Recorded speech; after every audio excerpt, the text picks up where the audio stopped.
Every rookie cadet in the Foreign Service knows that in diplomacy, as in business, there are no free lunches. When a seasoned businessman like President Donald Trump grants Israel the coveted U.S. recognition of Jerusalem as its capital, he expects a quid pro quo.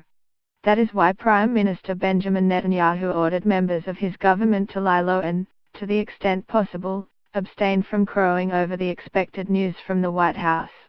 As a former furniture salesman, Mr. Netanyahu once worked in marketing for an Israeli furniture firm. The Prime Minister knows that an overly enthusiastic buyer jacks up the price of the goods.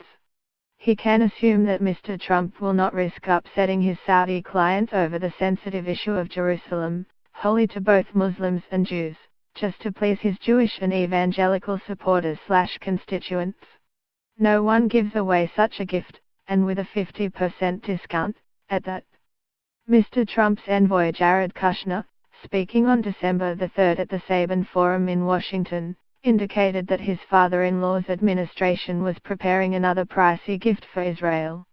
The president's advisor told participants at the prestigious gathering that many countries in the region, traditional enemies of the Jewish state, now view Israel as a potential partner given their shared enemies, Iran and the Islamic State.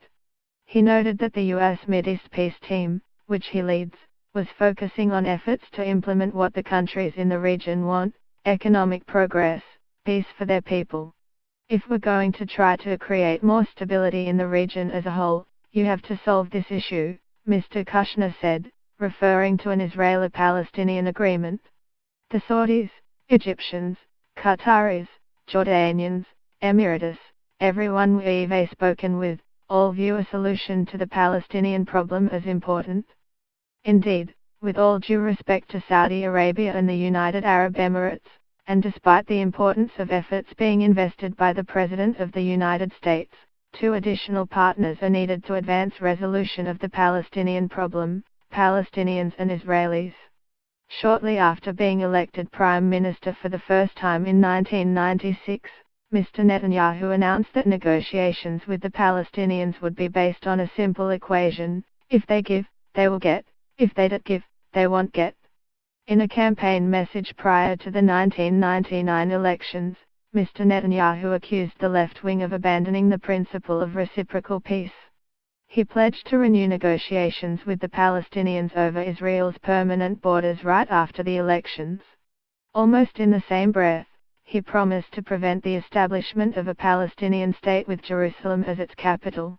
At a press conference in 2005 announcing his run for the Likud party leadership, Mr. Netanyahu boasted, "I have already proven in the past my ability to conduct tough negotiations viscount the Palestinians. I determined a principle with which ye are familiar, the principle of reciprocity. They give, they get.